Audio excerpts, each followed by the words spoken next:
All right, ladies and gentlemen, I'm here with Mr. Mark Gennaro. He runs a company called Offer Elevate. He's managed over $100 million in ads. Take this in. A lot of people maybe spend $1,000 a day. That's $30K a month. That's $300K a year. $100 million. This guy knows what he's talking about when it comes to ads. So today we're going to be having a little chat about ads, consulting, the info space maybe a little bit. Talk about that, chop it up a little bit, and maybe get some insights from you and kind of see where that takes us. Let's do it. So yeah, why don't you, I guess, just like start with kind of running us through, what you think most people are doing wrong when it comes to the info space, scaling their agency, just like in general from like a over the top hierarchical kind of view of that. Yeah, I think right now, like what we're seeing the most is people are looking at their business from a micro lens rather than a macro lens. And so they're looking at it from like a day-to-day perspective, and most business owners, at least in the info space, is what we're seeing right now is they're looking at their metrics on like a day-to-day performance. So, my ads aren't doing well today. My ads haven't done, well in the last 3 days, 6 days, 7 days. But what we see when we're looking at ads is like, I don't care what, I care what your ads are doing today, but I really don't. Like, I don't base decisions off of that. We base decisions off of macro trends. And so we're looking at past 30 days, year over year, those type of things to make decisions. And so to answer your kind of question, I think the biggest thing that people are doing wrong right now when it comes to scaling ads in the info space is like tracking of their data. They're not tracking the right data, right? What data is, like when someone's running a campaign, like let's just say average person is spending $100 a day. They're making, let's say 15, 20 grand a month. They're spending $100 a day. They want to make more money. Yeah. When you say tracking, like what do they need to track?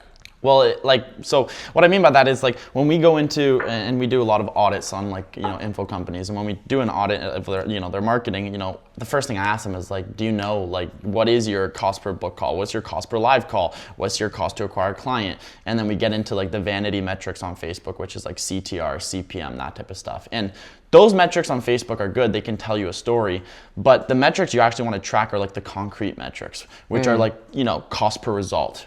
Right? What is your cost to acquire a client? Those are the things that matter the most, because you can have a really good CTR. It can look amazing. Your CPM can look amazing. Your cost per lead could be super, low. But like, what is that cost to acquire a client? Because at the end of the day, that's the metric that you want to lower, right? Because you always want to have the lowest cost to acquire a client, because you can most of the time bring in more clients at a lower cost, right? Do most business owners you talk with not know anything about their tracking to a high extent? Nothing. The amount of times I ask business owners like, hey, what's your cost per lead or what's your cost per book call? Like simple metrics that you should be able to tell me like that, or at least have a spreadsheet or something that's tracking it where you can pull that up. Most amount of times I talk to business owners, there's just no tracking in place. So what's something concrete that people can do right now? I get it, like start tracking, but how can people start tracking their ads and the important metrics so that they can actually get a return? Yeah, I think the biggest thing is understanding the metrics first. I think a lot of times when I talk to like, business owners, it's like they understand metrics, but they don't really understand what they mean.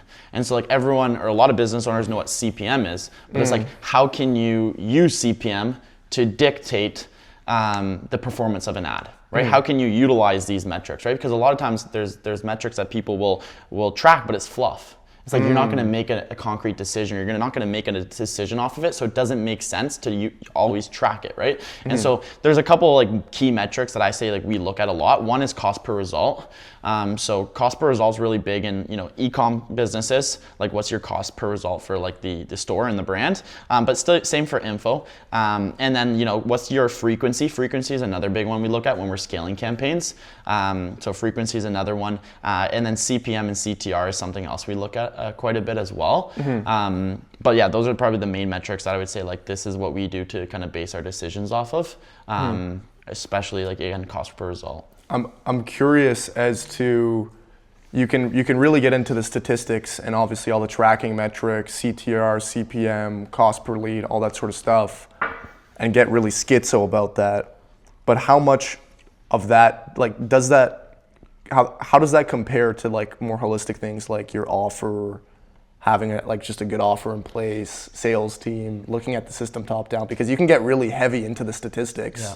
Is there a point in time where you can kind of zoom out and be like, okay, shit, maybe we have an offer issue instead of like tracking all these individual metrics? A lot of times it is an offer issue. Yeah. Very much so. A lot of times. What would you like? statistically, let's say you work with 10 companies, how many would it be an offer issue?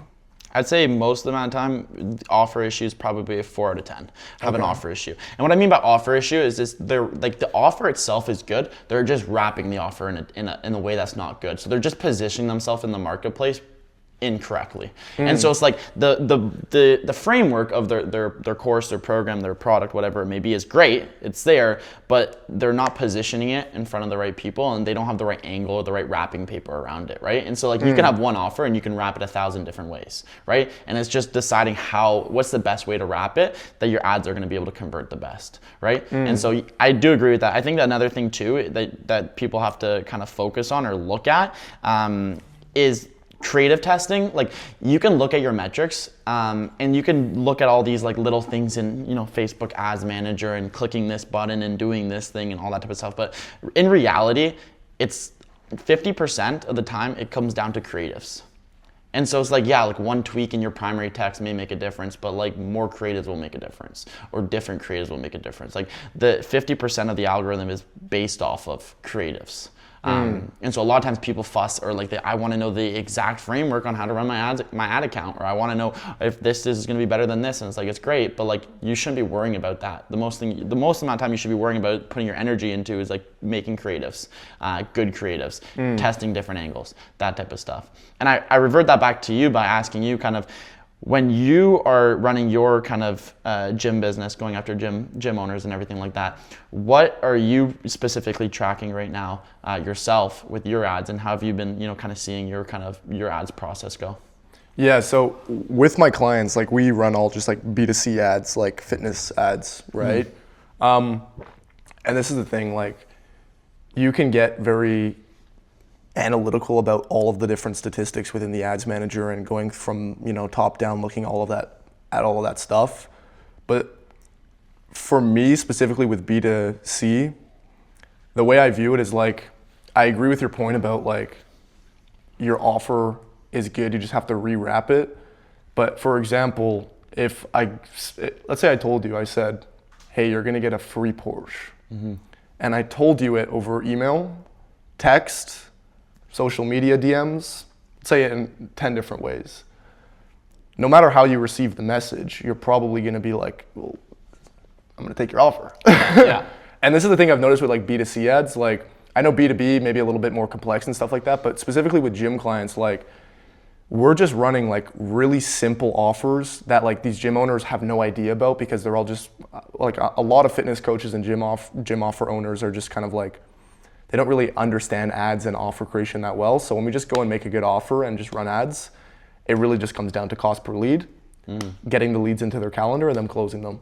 That's pretty much it. So basic statistics is just obviously cost per lead. We're obviously looking at CPM, seeing what ads are doing good.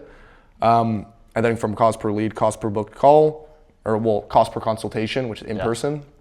And then, cost to acquire the client. Like literally basically probably 3 or 4 different metrics, like at the most. Yeah. But yeah, not really like that much. It's more like simple. Okay. Yeah, we're doing like Facebook lead form. Yeah. And just like some of these gym owners like crushing. That's crazy. But yeah, I know with like the info space, like kind of relaying that back to you, be a little bit more complex and stuff like that because there's more competition.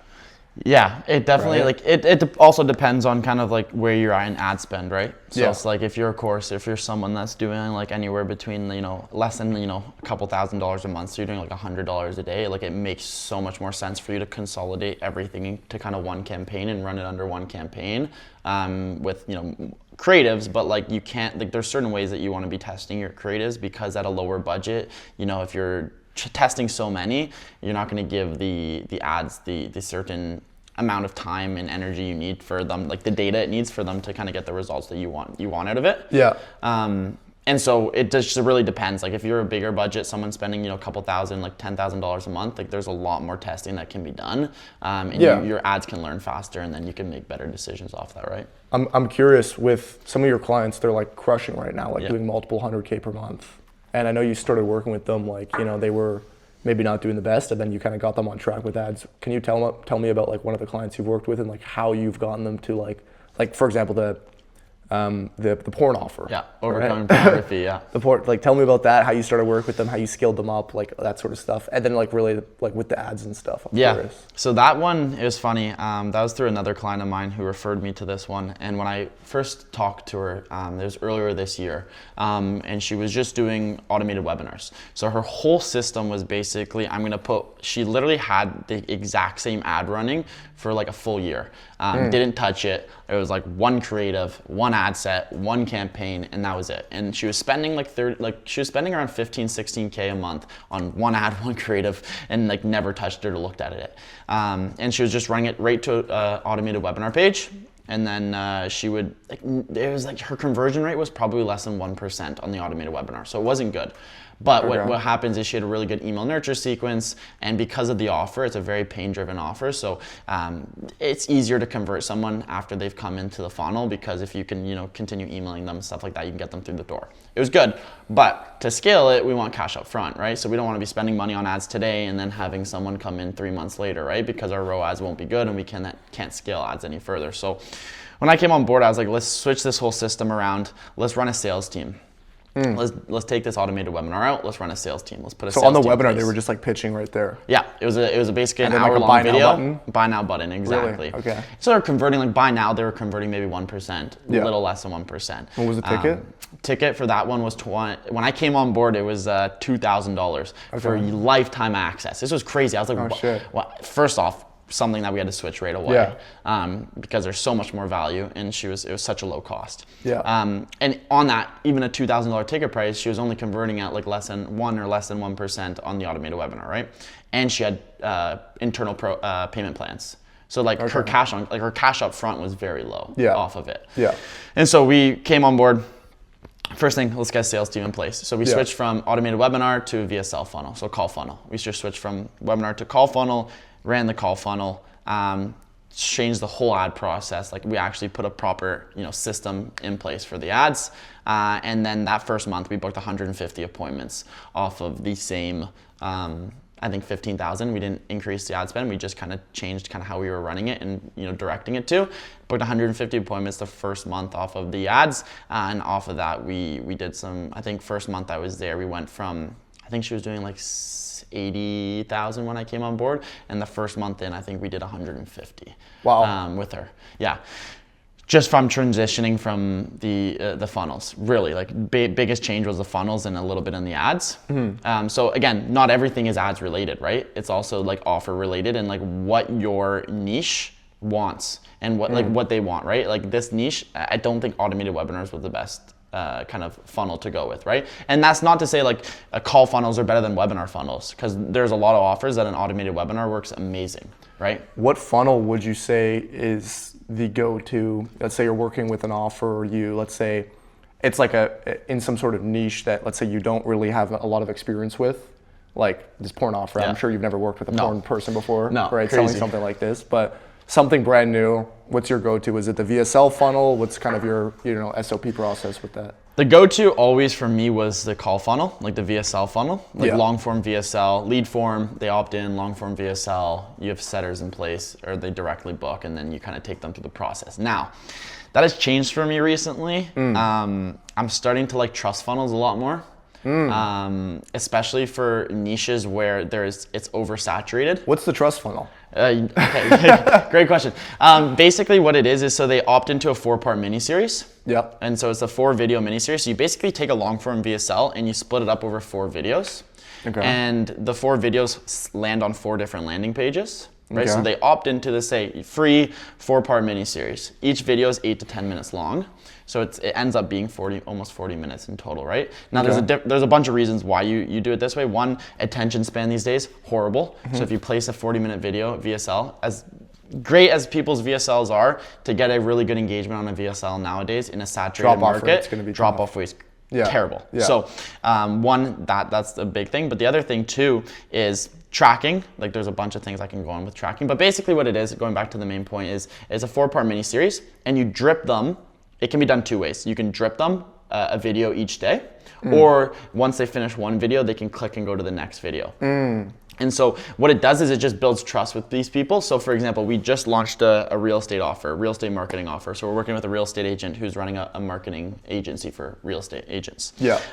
And I know the market really well because I was in that market before.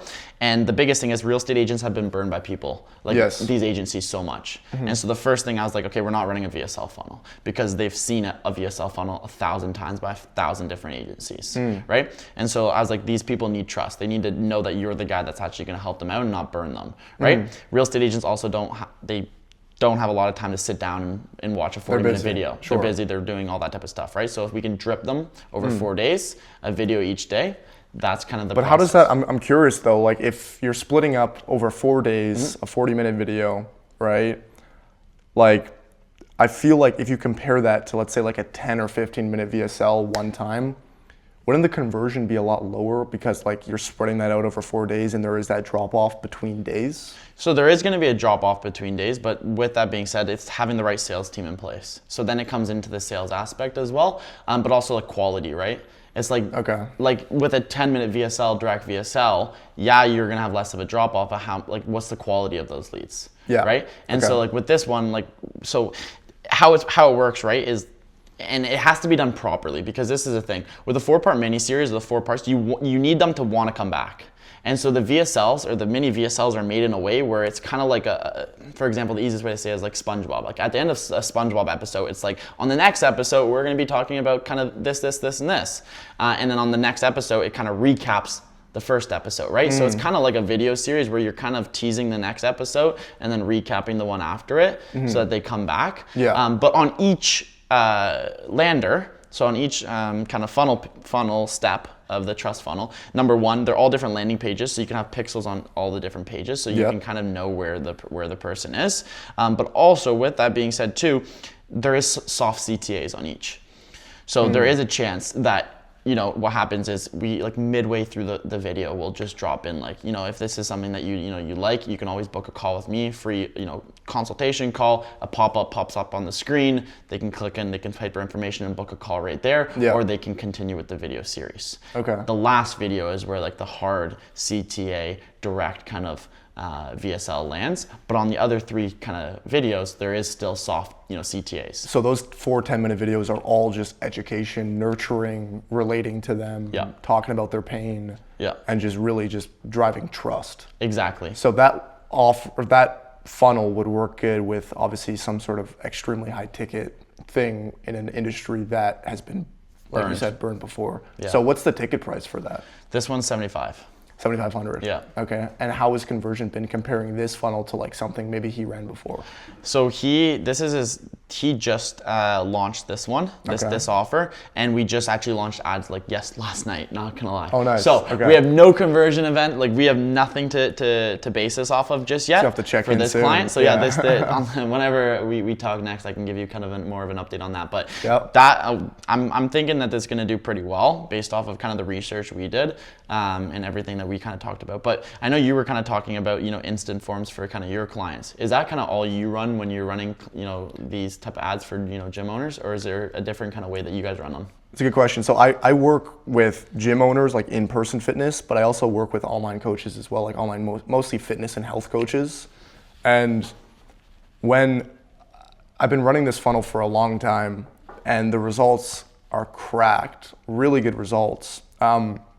It's basically a free school community funnel. I don't know if you've kind of heard about it, but pretty much what I did is I reverse engineered it. So most people, when they're doing some sort of like, high ticket, they're mostly doing like, obviously to VSL and then to book a call. Especially in the fitness industry, it's very difficult. It's a huge industry. It's very saturated. A lot of people have been burnt before by like online coaches.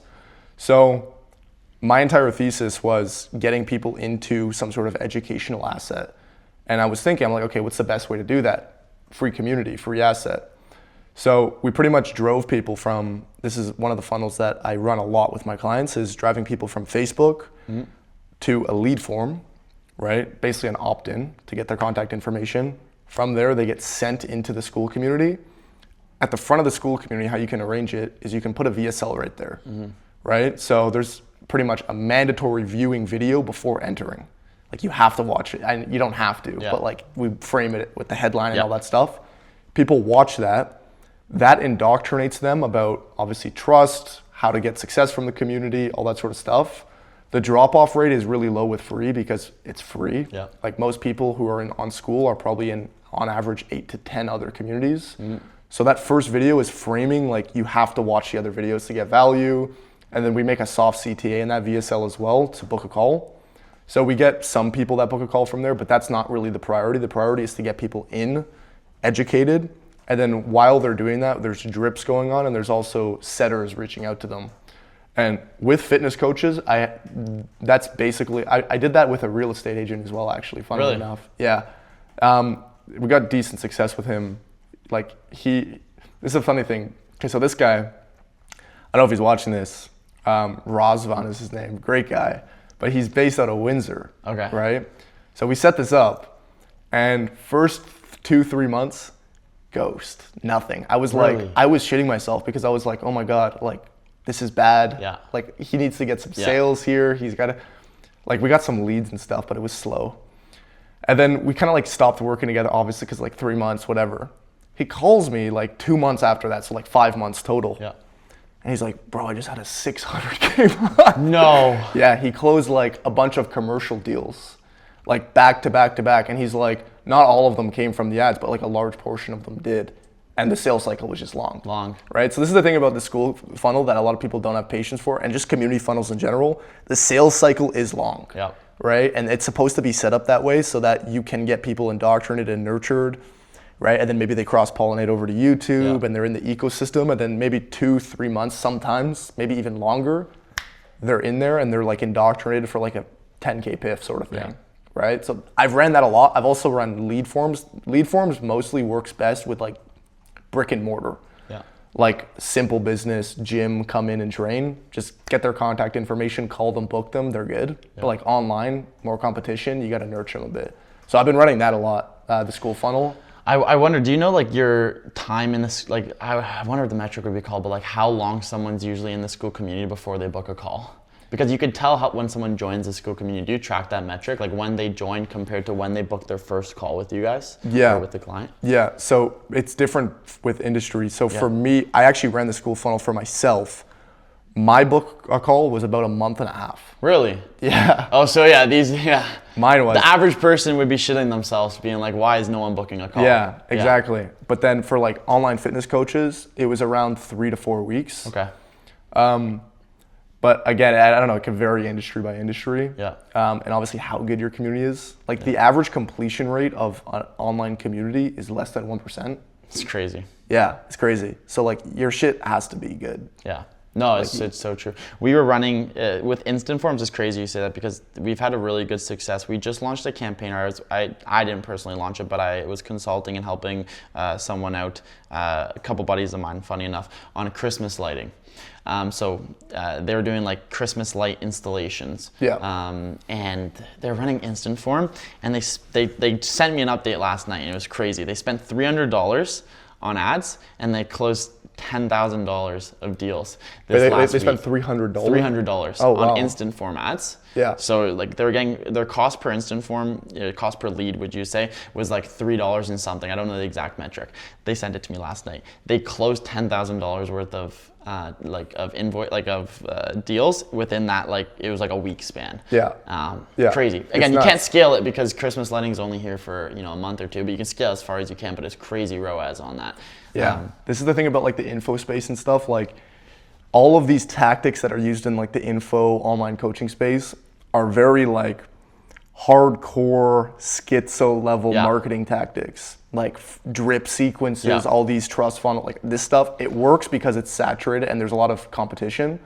But if you take a fraction of that and go to like brick and mortar, Christmas lighting, like plumbing businesses, like even like roofing, like with my family, right? Like, bro, like crushes. It's crazy. Right? Just like simple fucking ads too. The same people, Right. the same guys I'm talking about who we did the courses lighting, I helped them launch their first ad campaign for their construction landscaping business. Yeah. Same thing. It was Yeah. a simple Canva ad. Like when Yeah. I'm telling you, it was like the stupidest, took us 5 minutes to set up. Like we did not spend any time on it. We put money into it. I don't even know what the ROAS was, but I think they spent a total of $2,000, and they've gotten like, they got probably $20,000 worth of jobs out, like at least a 10x on that. Yeah. With a simple, stupid, ugly ad. Which brings me to the next point of like, ugly ads work, man. Dude. It's crazy. There's this quote from David Ogilvy. It's not, or Eugene Schwartz, one of those two guys, but it's not, he says, it's not the ads that you like, it's the ads that perform. Yep. Right? And sometimes it's just like the shittiest fucking ads. Yeah. Just like crush. Crazy right? story. I had a client of mine one time. Usually when we work with clients, we set expectations that like we're at the beginning that we'll run stuff by them. Yeah. But if we're testing a lot of creatives, we kind of get the A-OK for their clients to just kind of push creatives out because we know their ICP and everything. They kind of give us the A-OK to push stuff without even like consolidating them. Because once you go to that aspect, like sometimes they take 2 days to get back to you, and then you're going through like a whole process, right? Anyways, this one client calls me up one time. He's like, what is this? I see this ad on Facebook, man. It sucks. It looks so ugly. I'm like, he's like, I don't like it. It's not about the brand. Like, but he was just going off. I was like, no worries. Like, cool. I look at the ad. Like, I talk to the team. I look at the ad. Best performing ad. So I said, no, we have two options. Yeah. It's your best performing ad that's making you X amount of money. Yeah. But you don't like it. We can turn it off right now if that's what you want, or we Dude. keep it running. I've had the same issue. So what do you tell your clients in this case when there's an ad that's performing, but like they want to take it down? I say to them, I don't suggest we take it down. I suggest we keep it running because Yeah. data shows that it's doing really well. But Yeah. sometimes they're like, no, I just don't like it. And Yeah. I'm like, okay, that's fine. Like I'll listen to you, but like, man, it's such a good. Like I hate it when that happens. Dude, yeah. Dude, I have a client named Paul. He's like crushing right now. He's probably one of my longest term clients. I've been working with him for like 3 years. And we had this one ad of him sitting with this like middle-aged lady, basically his ICP. He trains like menopausal moms and stuff. And that one ad probably ran for like a year and a half. And cost per lead was like $5. Like we were converting a ton. That one ad probably brought him like $500,000 to $1 million. Wow. That one ad. That's crazy. And he texted me like probably every week for like a year straight. We're gonna take this ad down. The girl's telling me we want to take it down. She's like texting me. I'm like, well, are you getting sales from this or not? Yeah. And he's like, yeah. I'm like, well, do you not want money? Pay the girl at that point. Yeah, if you're like making fucking money, give her some money and Shoot just her say, a hundo yeah. and take her for dinner or something. Honestly. Like, damn, right? But it's true though. Simple ads do scale. Dude, I want to tell you about this. Do you know who Jeff Miller is? I've heard of it, but not familiar. Tell me. Yeah, so he was one of my OG like marketing ads mentors. Okay. And one thing that he told me, which is really weird, he used to run an agency where he would target chiropractors, dentists, like therapists, stuff like that. And he ran one ad that was like pretty much he was just like, hey, VSL, go down, like this is what we're doing. And then the other ad was no landing page, it was lead form, and it was price in the ad. Really? It was $1,000 a month, full ad service for dentist. Didn't even go into like details. Ad service, like picture a Canva with text, $1,000 a month, ads done for you, dentists, click the link below. Yeah. Like fucking red background, the Canva text. Yeah. Dude, that one ad, like comparing that to all of his other results, he got like 20x return on ad spend from that one.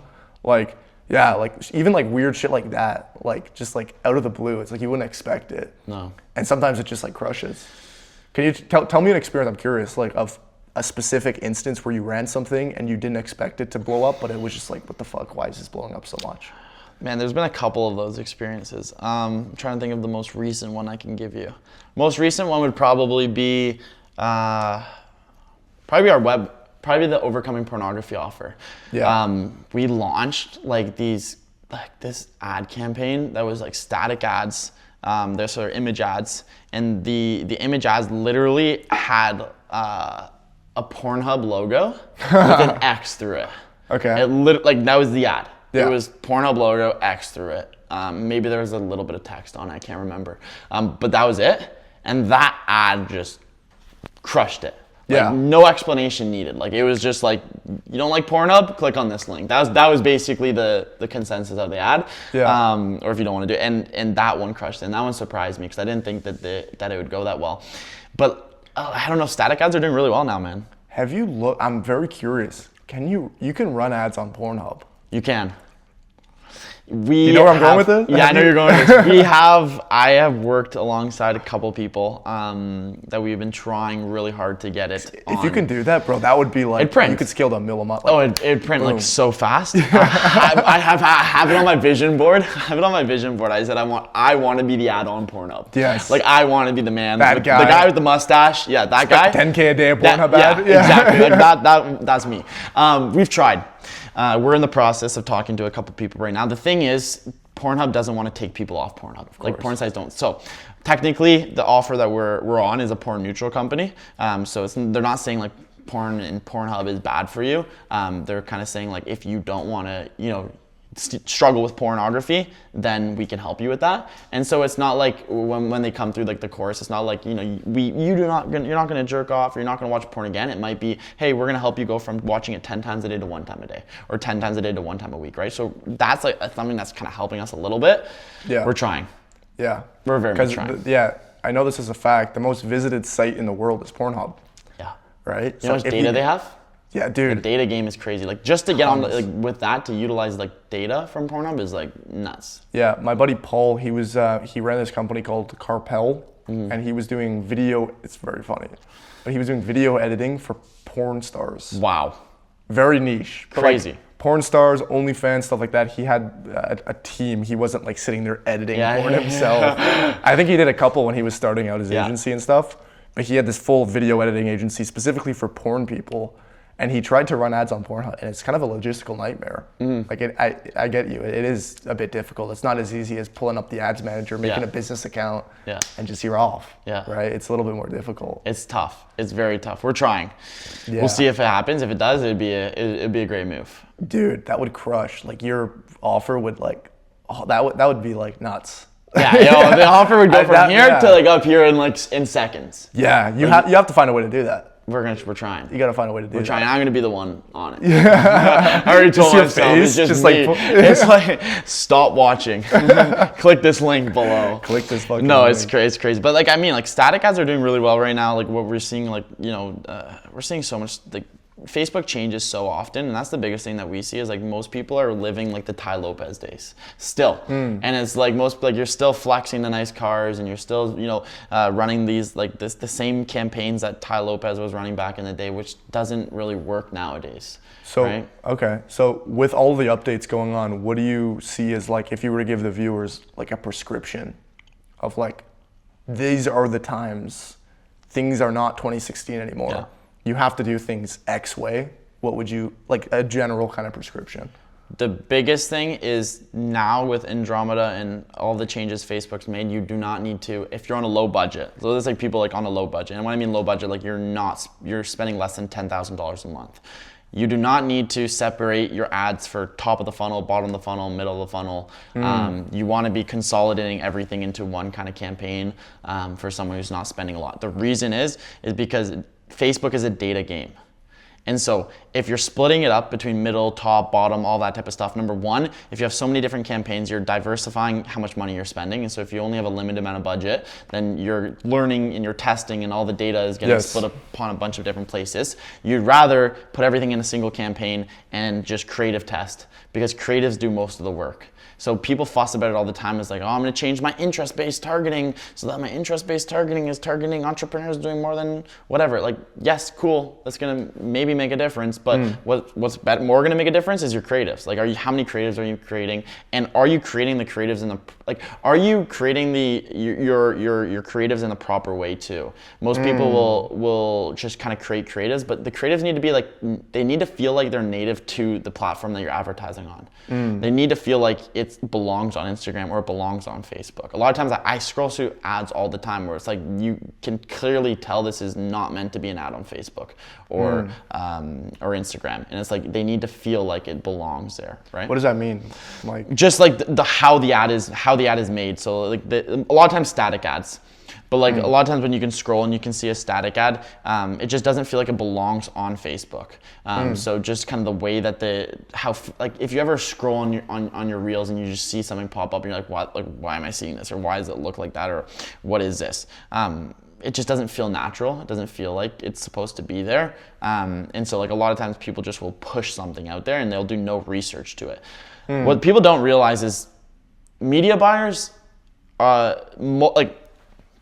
most media buyers spend 90% of their time outside the ad account. That's how it should be. They shouldn't be spending most amount of their time optimizing ads and doing all that. Like, yes, you should be optimizing, and yes, you should be doing that, but you should be doing it on like a per week basis, unless you're spending tons and tons and tons of money, and then we can talk a whole different story. But 90% of your time should be outside of the ad account, meaning competitor analysis, SWOT analysis, doing market research, looking at the winning creatives and looking at your data, and then making creatives off your data, creating creatives, like all of that type of stuff means so much more than optimizing your ad account. Yeah. And that's where 99% of people go wrong. Yeah. You know David Ogilvy? Yeah. There's this really interesting section of his book where if you don't know who David Ogilvy is, you got to go look him up. Biggest agency owner of all time. But he would spend like 80% of his day gardening. Like he wouldn't even be like writing copy or anything and like whatever, but he would literally just go garden, bring like a notebook out and just like think about like creatives, headlines, stuff like that. And it's very true what you said. It's like, you can optimize the ads and you can really spend tons of time doing that, but like, is that really the productive thing to do? Exactly. Right? Like you should be testing new things, trying new angles, conceptualizing new angles, or talking to the market. Yeah, and right? Even with that, it's like so many times we can go into an ad account and we can look at it and we can see like they'll run a test or they'll run a campaign and it'll be like static ads and image ads. Yeah. And static ads and video ads. And static ads will do really, really well and video ads will do horrible, right? And then they'll retest again, and they'll retest the same video and static ads. And they just go in this hamster wheel. It's like if you see something's winning and something's working in your market, you want to push more money into that and then test the other things with less budget. 100%. But most amount of times people will just do the same thing. Video ads aren't working. Okay, I'm gonna run more video ads. No, if video ads aren't working, maybe switch it up. There's carousels, there's catalog, there's static ads. If video ads aren't working, are you running founder video ads? Are you running UGC video ads? Are you running endorsement video ads? Are you running demonstration ads? Are you running value ads? Are you running testimonial ads? Like there's so many different ways to run video ads. And so a lot of times people just think that there's one way to run an ad. And it's like, hey, I just need this is how an ad looks. This is how it's gonna work. And if it doesn't work, I'm done with Facebook.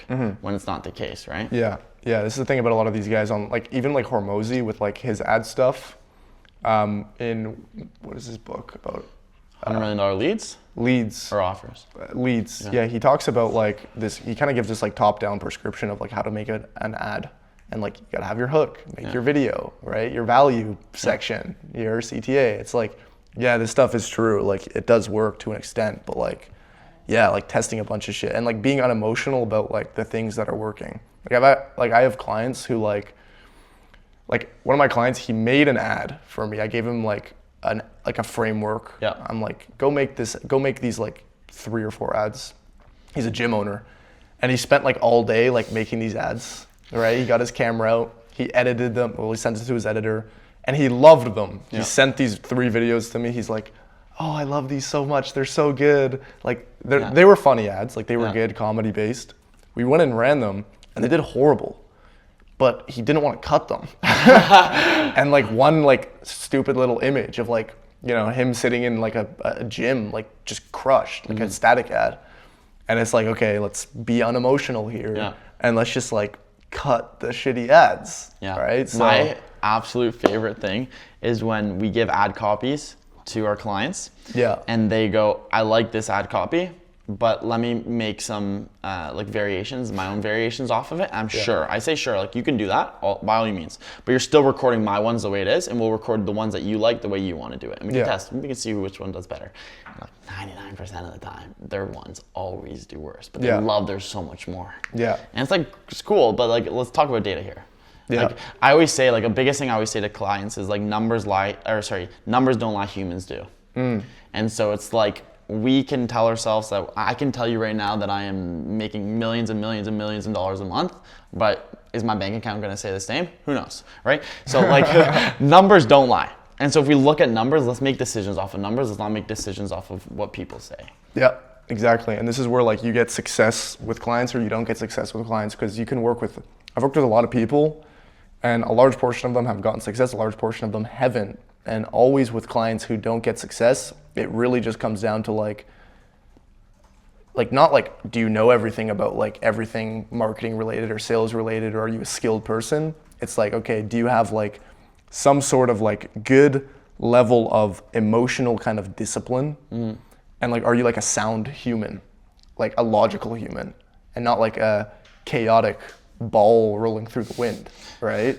So it's interesting. It's kind of interesting, you know, how that kind of works. But or it's like it's a lot of times people don't understand the time it takes to calibrate an ad account or to get results that you want or that you'd like to see. Like starting out, like a lot of times people start out and they'll start running ads, and then within a week they're just like emotional about it. They're like, okay, I spent $1,000, I made $0 back. It's like great, but you also spent $1,000. Like it's totally different than the example. There's someone who I forget who said this, but it's like people think about running ads like a casino. They think it's like a slot machine where you put money into it, and if you lose the money, that's it. You can't learn from it. No. With Facebook, you put $1,000 in. Even if you don't make $1,000, there's a hell of a lot of data that you have now to base off of a bunch of other different things, and that's how you have to look at it. But you also got to look at it again at a macro level, not a micro level. You're spending $1,000. You know how much money gets spent on Facebook every single day? A lot more than that. I actually calculated it. It's like 360 million.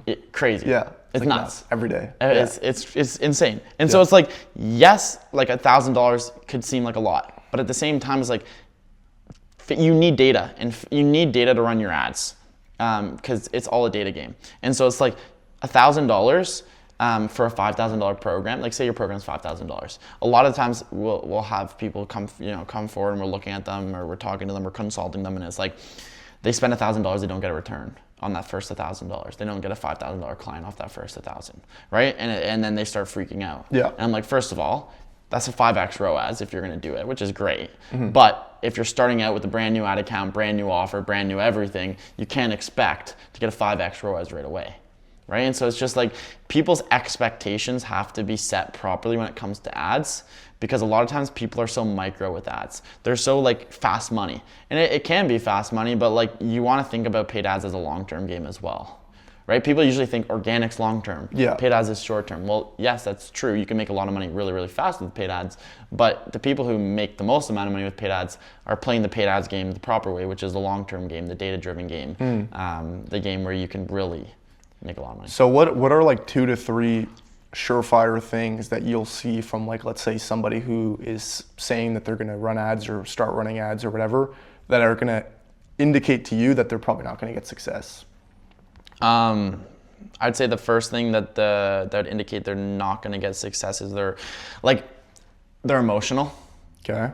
Would be one. Yeah. If you're emotional about what you do, if you're attached, like this is on one point, like emotional and attached to something, you probably won't get results because you'll be attached to the same creative or the same copy or utilizing the same thing, and you'll be attached to that, or you'll be emotional making decisions off of it. I think someone who really doesn't, someone who thinks that they're, like, this is going back to kind of human traits, but someone who thinks that they're always right never does well in ads, because they'll always believe that their way is the right way. It's like their way or the highway. And it's like, your way could be right, but if data's telling you the other way is right, like, just own it and go with the other way, right? And so like that's another kind of thing I would say. And I mean, someone who just will put, like, who thinks that, like, putting one ad out a week or one ad out a month is going to get them to where they want to be is not the case anymore. Yeah. It's definitely not. It's a day of age where you need to be testing creatives, and you need to be putting a lot of more time into the creative testing. Again, that's like 100%. Where your bulk of your time should be. Yeah. I like, for me, when it comes to this same question, like, I think that there's certain clients I work with and they're very tight about ads. Yeah. They're like, oh, we're spending $100 a day, or we're spending $200 a day. This is like, And then there's other clients that are like, spend it. Put it on the Amex. Yeah. Right? the clients who are super tight about it, I don't know if it's some physiological law or something, Yeah. Whatever, but they're like coveting their money so much and they're not able to like be like loose about it. And it sounds bad, but you kind of have to be a little bit loose. Well, and you kind of have to just like send it a little bit and just like put the money out there and you kind of stop being a pussy. Yeah, I agree. Like, I agree. Right? Like, I get it. Like, you can play the whole game of like when I first started running my ads, like I didn't make any money for like the first like 3 weeks. Like my gym, the recent ads I started running, like $0 I made. I wasn't running as ads, guys. No.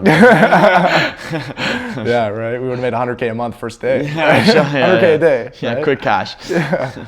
No, but like I made no money from that, and I was starting to get into my head about it a little Yeah. bit. I was like, oh, maybe I should cut these. Maybe I should, look at scaling YouTube harder or Instagram organic. I'm like, dude, like you've been running these for 3 weeks.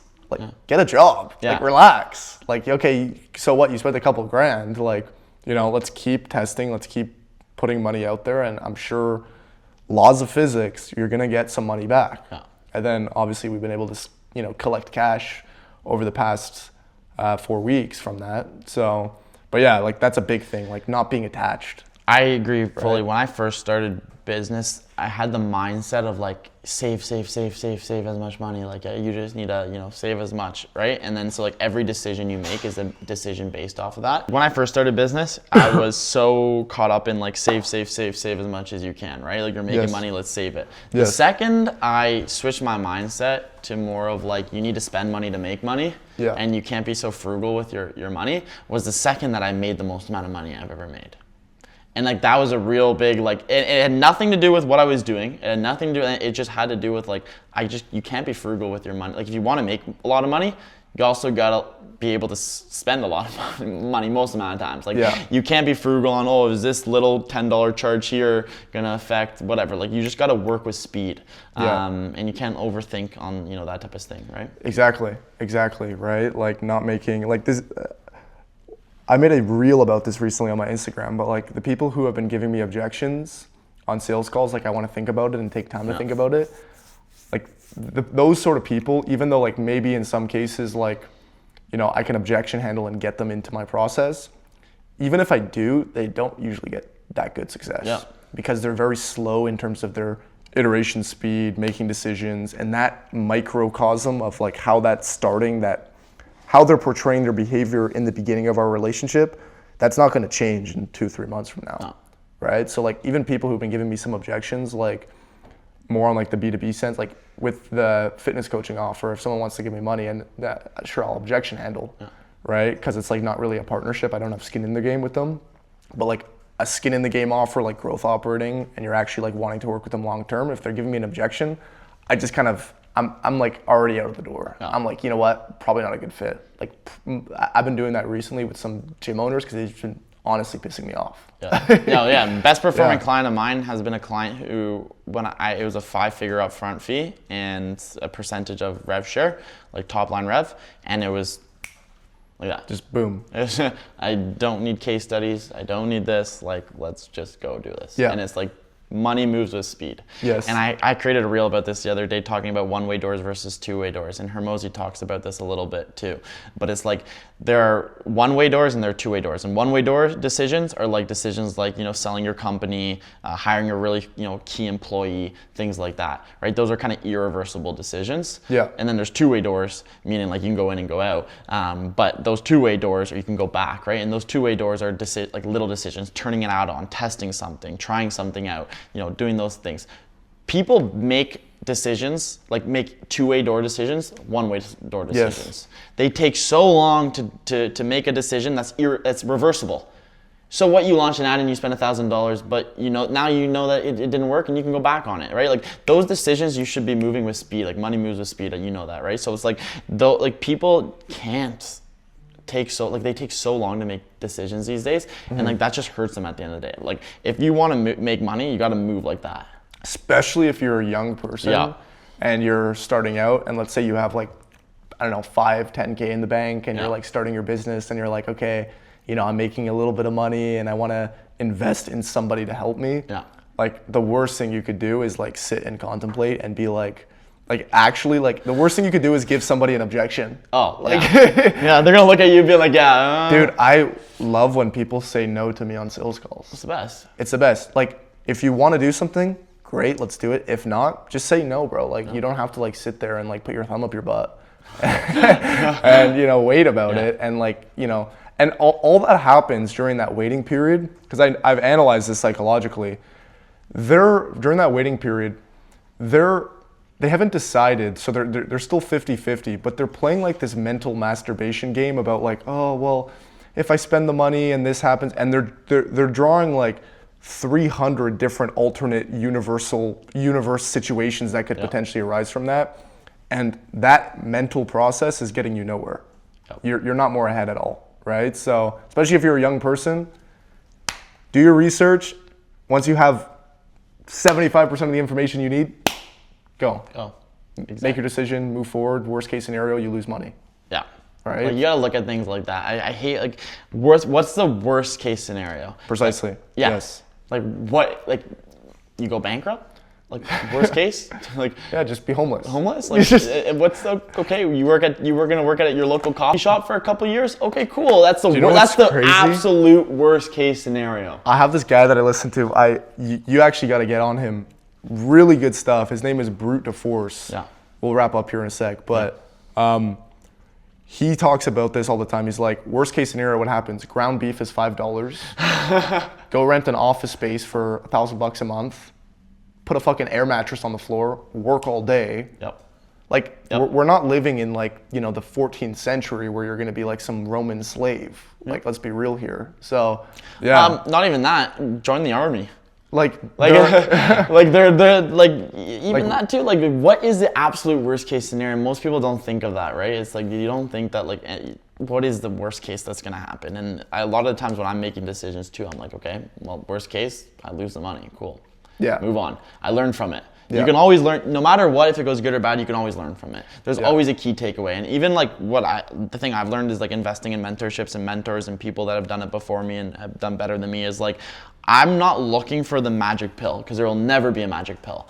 But what I'm looking for is the 1% or the one thing I didn't know before that I do know now. And if I can get that 1%, then that's good because that 1% makes a hell of a lot of difference when you're doing hundreds of thousands of dollars or you're managing hundreds of thousands of millions of dollars, right? Exactly. And so that's what I look for. There's no magic pill to this game. This is the thing that a lot of people make when, a mistake a lot of people make when they join mentorships is they expect everything, like the entire solution just to be there. Yeah. And it's like 100% of it. Yeah.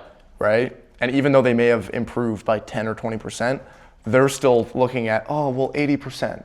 Yeah. Oh my God, you're horrible. Yeah. Right? It's like, well, did you improve in some areas? Did you learn new insights? Yes, yes, yes. Are you in a better spot now than where you were before?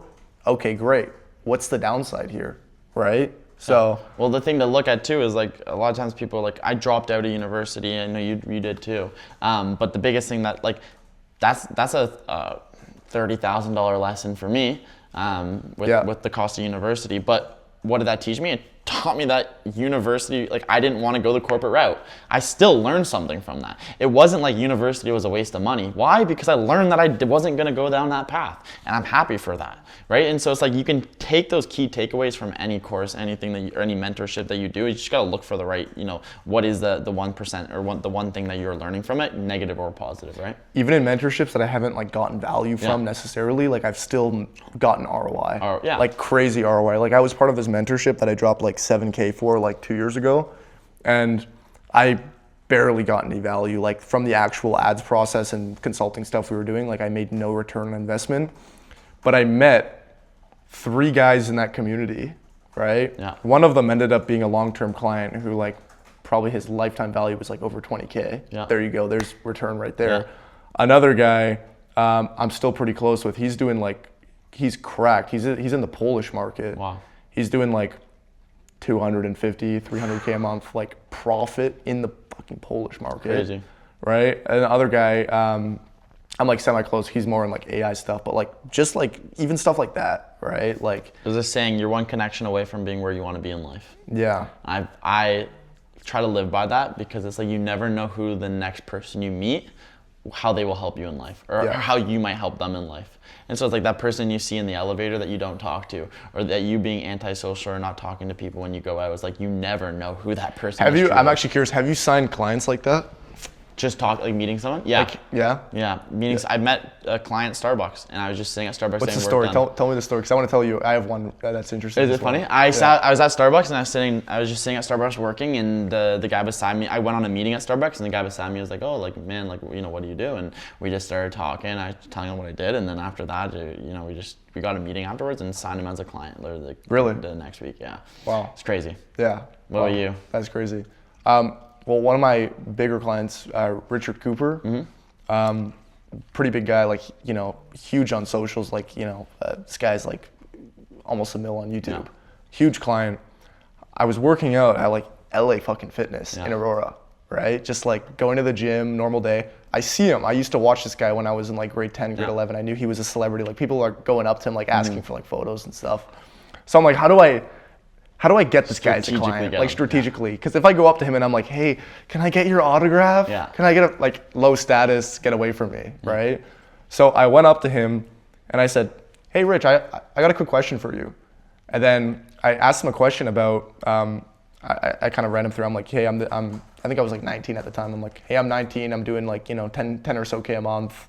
I'm thinking of moving to the States. What are your thoughts on the States versus Canada? Me and him start chopping it up for like 10 minutes. Yeah.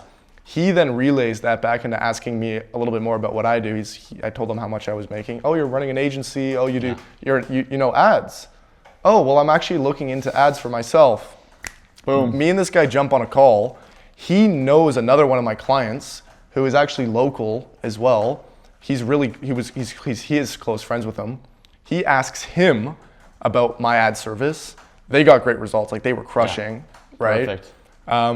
And then boom, and then like, I don't know, like a week or two later, he joins the process, you know, and then we get rolling and we work together for, I think, a year and a half. That's like awesome. It was a good relationship, but like random shit like that, you know? Yeah. It's like out of nowhere, just like, you know, one of my mentors, the same guy, Brute, he talks about like, especially nowadays, like we're in a very loud economy, like everyone's talking and stuff. Yeah.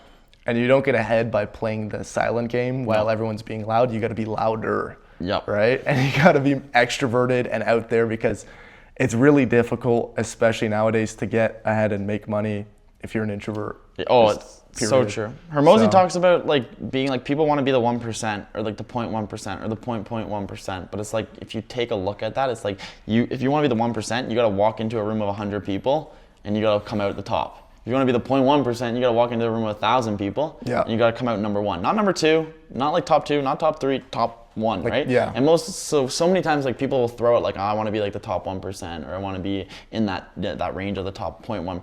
But it's like, you got to realize what that actually is, and how much effort that actually takes. Ton of effort, ton of volume. Exactly, right? But I think that's good. Yeah. I think that's good. It's nice chatting.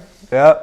Do you want to leave the audience with any initial final kind of remarks? Or the only thing I'll say is one thing that I strive by, or I tell people all the time, is like, it's a quote I live by, but if not now, when?